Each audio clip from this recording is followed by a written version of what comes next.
Hi friends, இது திங்கக்கிழமை night எடுத்த வீடியோ தான். நாளைக்கு நாங்கள் உள்ள நோம்பிக்கு போகிறோம். அதனால் இன்றைக்கி வீட்டெல்லாம் தொடச்சி விட்டு எல்லா வேலையும் முடிஞ்சு. தீக்ஷித் வந்து 2 நாளாக இடியாப்பமும் தேங்காய் பாலும் கேட்டிருந்தானா, சரி அன்றைக்கி முறுக்கு சுட்டு வாங்கிட்டு வந்தோம்ல, நம்மளே இன்றைக்கி செய்யலாம் அப்படின்ட்டு மத்தியானமே பச்சரிசியெல்லாம் ஊற வச்சு ஃபேன் அடியே காய வச்சிட்டேன். அப்புறம் குளிச்சுட்டு வந்துட்டு தான் அதை அரைச்சி சளைச்சிட்டு இருந்தேன். நான் இடியாப்பம் இது வரைக்கும் வீட்டில் செஞ்சதில்லை. கடையில் வாங்கிக்குவேன். தேங்காய் பால் மட்டும் வீட்டில் செஞ்சு ஒரு 2 டைம் அந்த மாதிரி சாப்பிட்டோம். சரி இன்றைக்கி வீட்லேயே ட்ரை பண்ணலாம் அப்படின்னு சொல்லிட்டு தான் மாவெல்லாம் ரெடி பண்ணி எல்லாம் பிசைஞ்சு அமுத்தவே முடியல. ரொம்ப டைட்டாகுது, கை ரொம்ப வலிக்குது. அப்புறம் பக்கத்து வீட்லையெல்லாம் போய் இடியாப்பம் வைக்கிறது இருக்குதா அமுத்துறது அப்படின்னு கேட்டால் அவங்கெல்லாம் இல்லை அப்படின்ட்டாங்க. ஹஸ்பண்ட் நம்ம சந்தைக்கு மரம் வாங்கி அதுலேயே அமுத்திக்கலாம், யாராவது இருக்குதானு கேட்டால் அதுவும் இல்லைங்கிறாங்க. சரின்ட்டு ரொம்ப கஷ்டப்பட்டு ஒரு 4 தீக்ஷித் தான் எனக்கு வேணும் அப்படிங்கிறான். அதனால் அவனுக்காக ஒரு 4 செஞ்சேன். அதுக்கு மேலே என்னால் அமுத்தவும் இல்லை, அமுத்துனாலும் வரவும் மாட்டேது. ரொம்ப பொடி பொடியாக உழுகுது, மாவு தான் வேஸ்ட் ஆகுது. அதனால் 8 மணிக்கு மேலே ஆயிடுச்சா, நீ அவங்களும் தூங்கிடுவாங்கட்டான்ட்டு உப்புமா வாங்கிட்டு வந்து வறுத்துட்டேன்.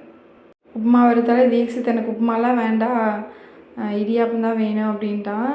அதனால் அவனுக்காகவே உப்புமா வறுத்தும் வச்சுட்டு தேங்காய் பால் மறுபடியும் கொஞ்சம் காய்ச்சி ஒரு 4-5 வச்சோம்ல, அதை வச்சு தீக்ஷித்துக்கு செல்லியனுக்கு 2 பேர்த்துக்கு மட்டும் கொடுத்தேன். எனக்கு எல்லா வேலையும் செஞ்சு டயர்டாகவே இருந்துச்சு. இருந்தாலும் அவன் 2 நாளாக கேட்டுக்கிறானே அப்படின்ட்டு செய்யறதுக்கு ரொம்ப ஆர்வத்தோடு செஞ்சேன். ஆனால் கடைசியில் இப்படி ஆயிடுச்சு. அது 5-6 செஞ்சதுமே ரொம்ப வரங்கிற மாதிரி தான் இருந்துச்சு. அது வேண்டாம் கேட்க மாட்டேறாங்க, இதுதான் வேணும் அப்படின்னு சொல்லிட்டு மறுபடியும் அதுவே கொடுத்துட்டேன். தீக்ஷித் ஃபுல்லாக சாப்பிட்டா, செல்லினால் சாப்பிட முடியல, கொஞ்சம் சாப்பிட்டு தேங்காய் பால் மட்டும் குடிச்சிட்டான். என்ன மிஸ்டேக் பண்ணேன்னு தெரில, சுடுதண்ணி ஊற்றி தான் பிணைஞ்சேன். நெய் உப்பு எல்லாமே போட்டேன்.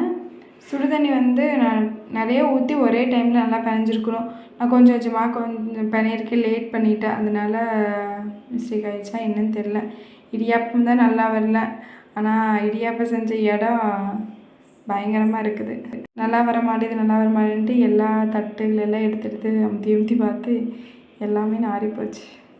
கொஞ்சமாக தான் மாவு போட்டு பிணைஞ்சேன். நல்ல வேலை ஃபுல்லாக போட்டு வச்சு பிணைஞ்சிருந்தோன்னா ஃபுல்லாக வேஸ்ட்டாக இருக்கும். மீதி இருந்த மாவை வறுத்து வச்சுக்கலான்ட்டு வறுத்து வச்சுட்டேன். இங்கே பாருங்கள் எவ்வளோ டைட்டாக இருக்குதுன்னு. வருது, ஆனால் நம்ம இப்படி கீழே அப்படியே தனித்தனியாக விழுந்துருது, சுற்றி வரைக்கும் வர மாட்டேது. ஹஸ்பண்டு கட்டையெல்லாம் இட்டு வந்து தட்டி பார்த்தாரு, அப்போவுமே வரல. கை ரொம்ப வலிக்குது. இடியாப்பம் நல்லா வந்து சாப்பிட்டு க்ளீன் பண்ணால் சந்தோஷமாக க்ளீன் பண்ணல. இன்றைக்கி நான் கடுப்பில் தான் க்ளீன் பண்ணேன்.